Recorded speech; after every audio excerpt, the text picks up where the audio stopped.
Before diving into this incredible story, remember to subscribe to the channel and turn on notifications. Here, every story has something to say, and you won't want to miss a single one.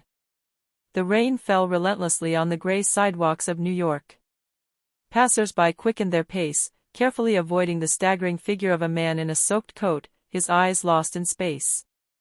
His name was Ethan Miller, once an admired man, a millionaire at the head of a tech empire. Now, he was nothing more than a shadow, a broken spirit wandering among dark alleyways and empty bottles. Since the tragic death of his wife and son in an accident he could never forgive himself for, Ethan had let everything crumble, his fortune, his reputation, and above all, his will to live.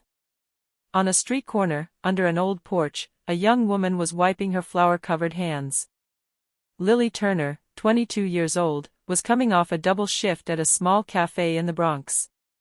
Tired, hungry, but still full of compassion, she noticed the man slumped against a wall, a bottle in his hand, his eyes glazed over with tears and alcohol. She approached slowly. "Sir? Are you all right?" she asked in a soft voice. The man groaned, without raising his head. "Leave me alone. I don't deserve to be helped." But Lily stayed there, despite the smell of alcohol and the biting cold. She took off her scarf and placed it on his shoulders. "Everyone deserves a little warmth," she murmured. Ethan finally raised his eyes, discovering that young face, marked by poverty but illuminated by a sincere kindness. For the first time in years, he felt something stir within him, an emotion he thought was extinguished, hope. What she didn't know was that this homeless man had once owned the buildings she cleaned. And what he didn't yet know was that this encounter would save his life. Day was barely breaking over the Bronx. Clouds still hung over the sky, casting a pale light onto the wet sidewalks. In the small cafe on 145th Street, Lily Turner nervously scrubbed the counter, waiting for the first customers. Her fingers were numb, her body exhausted, but her mind remained calm. Every morning she repeated the same phrase to herself. "One day, everything will be better. But for that day to come, you must first survive this one." The doorbell rang. Lily looked up, and her heart skipped a beat. It was the man from the day before, the homeless man she had found drunk, huddled against a wall. He was wearing the same coat, but his eyes seemed a little brighter, less lost. He entered timidly, as if afraid of defiling the place with his presence. "Hello," she said with a sincere smile. He nodded without replying, keeping his trembling hands hidden in his pockets. "You can sit down. Would you like something hot?" "I have no money," he murmured. "It's not about money. It's about humanity." Without waiting for a reply, she poured black coffee and placed the cup in front of him. The man stared at her for a long time before murmuring in a broken voice. "Why are you doing this?" "Because someone has to do it," she replied simply. "His name was Ethan," he said after a long silence. He didn't give his last name, and she didn't ask. He spoke little, but his eyes betrayed a heavy, almost crushing past. He seemed to carry within him 1,000 memories he would have preferred to forget. Lily, for her part, told us a little about her life, her sick mother, her absent father, her 3 jobs to pay the rent and her medication. Ethan listened in silence. This young woman without money, who had every reason to give up, nevertheless continued to smile. Before leaving, he took a broken watch from his pocket. An old piece, engraved with the name Ethan and Claire, he looked at it for a moment, then placed it on the table. "Here, it's not worth much, but take it." "I don't want anything," protested Lily. "Then keep it, just to remind yourself that you did something good today." And he left, without another word. Lily stood there, the watch in her hands, her heart heavy. She didn't know why, but this man intrigued her deeply. He didn't have the look of a simple drunkard, he had the look of a man who had lost everything. What she didn't yet know was that at that precise moment, in the Manhattan newspapers, an article was headlined. "Mysterious Disappearance of CEO Ethan Miller, an Empire Left Without an Heir." 2 days passed. The cafe smelled of burnt coffee and warm bread, as usual. Lily was wiping the tables when the bell rang again. This time, she didn't need to look up to know who had just come in. Ethan. He looked cleaner, a little shaved, as if he had made an effort not to appear too miserable. But his eyes remained those of a haunted man. "You've come back," she said softly, with a smile. "I wanted another coffee," he replied hesitantly. "Or maybe just to talk for a bit?" He gave a slight smile. It was the first time she had seen him smile. Lily placed it near the window, where the morning light filtered through the torn curtains. She looked at him for a moment, fascinated by this mysterious man. His slender hands, his almost elegant manner. He didn't really look like the other homeless people in the neighborhood. "What did you do before?" she asked, putting down her cup. He remained silent for a moment, watching the rain fall outside. "I built things. Things that no longer belong to me." "You lost your business?" He looked at her, surprised by the aptness of the question. "You could say that. Let's just say I've lost more than that. I've lost the reasons that drove me to work." Lily felt a pang in her heart. She didn't know his past, but she felt the pain in every word. She placed her hand on his, a simple but sincere gesture. "What you have lost does not define what you can become again." Ethan lowered his eyes. Since the death of his wife Claire, no one had spoken to him like that. No one had reminded him that he could still be someone. After his coffee, he slipped out quietly, leaving a few worn coins on the table. Lily sighed. She knew he had almost nothing, and yet he paid. That night, in her tiny apartment, she took the watch he had given her. She looked at it for a long time before noticing a barely visible engraving inside the cover. "Miller Enterprises, Time is Life." She frowned. She had heard that name before. Miller Enterprises. It was the group that was in the news. The CEO who had disappeared, the man with the tragic fate. His heart raced.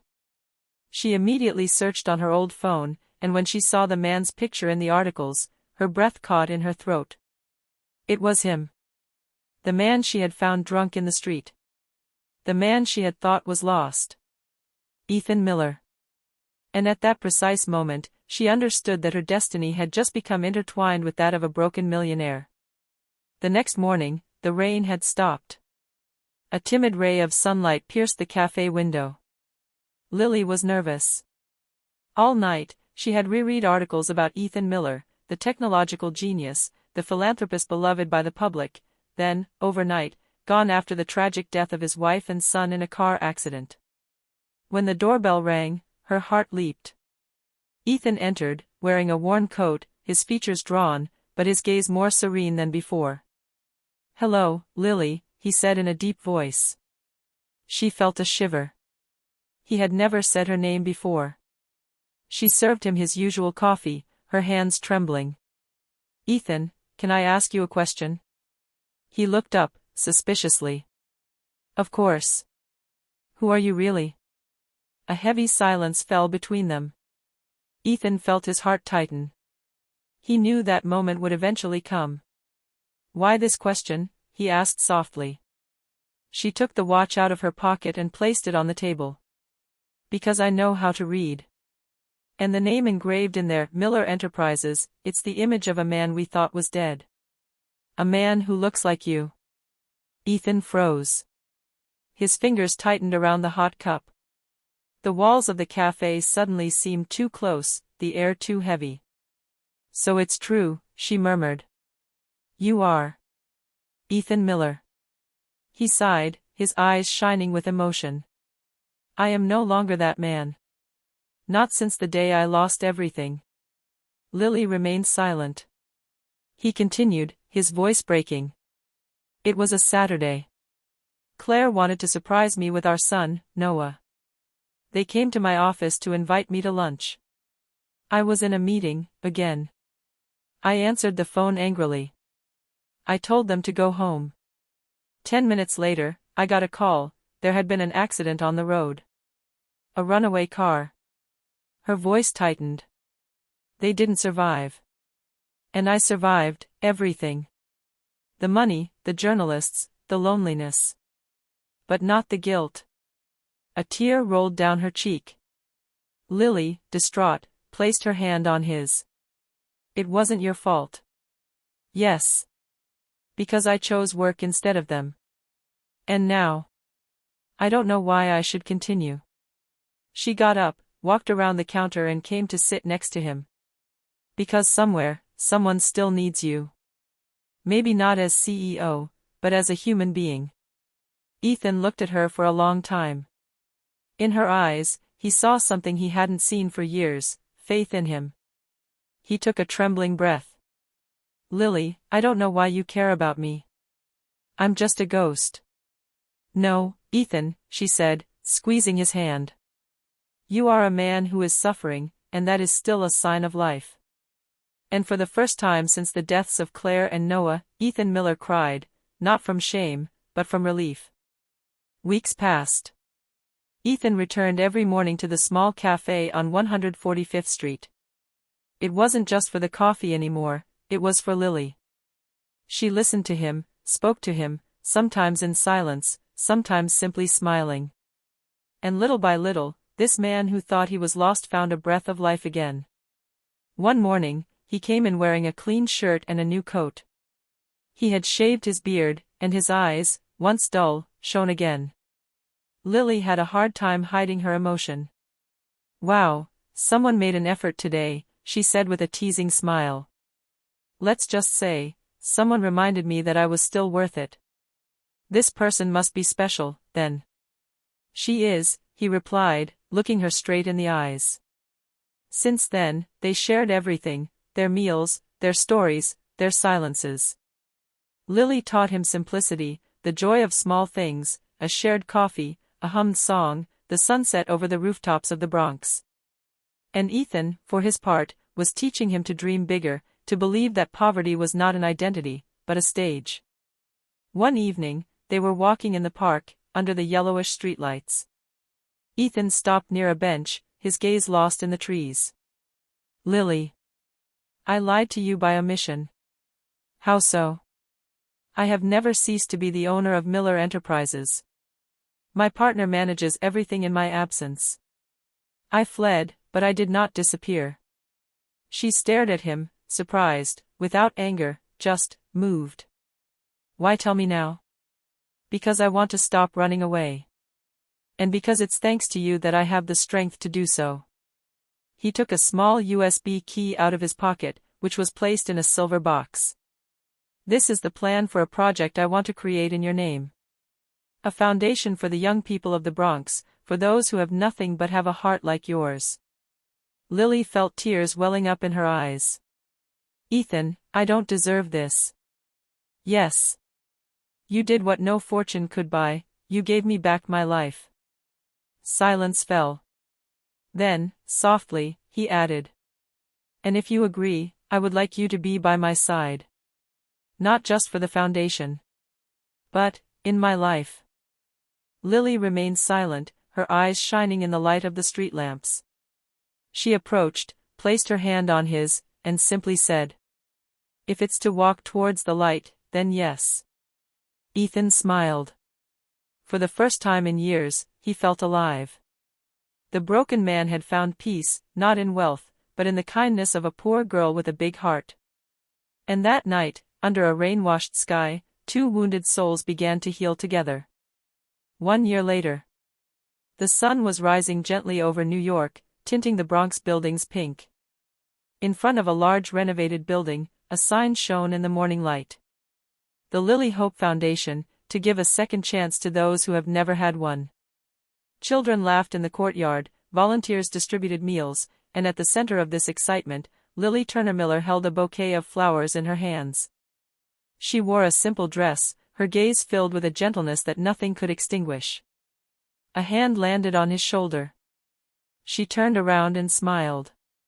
It was Ethan, elegant, serene, his face marked by life, but his heart full. He was no longer the broken millionaire or the homeless man, but a transformed man. They adore you, you know, he said, watching the children play. Non, Ethan. They adore us, she replied, laughing softly. He took her hand and squeezed it against his own. If Claire and Noah were still here, they would be proud of you. She rested her head against his shoulder. I think they already are, up there. Because you chose to live, Ethan. The wind blew a leaf from a tree to their feet. Ethan bent down, picked it up, then looked up at the sky. You know, a year ago, I was sitting in the street, lost, convinced that nothing made sense anymore. And then you arrived, with your scarf, your smile, and that sentence I will never forget. Which one? She asked, smiling. Everyone deserves a little warmth. She laughed softly, her eyes moist. He put his arm around her and added.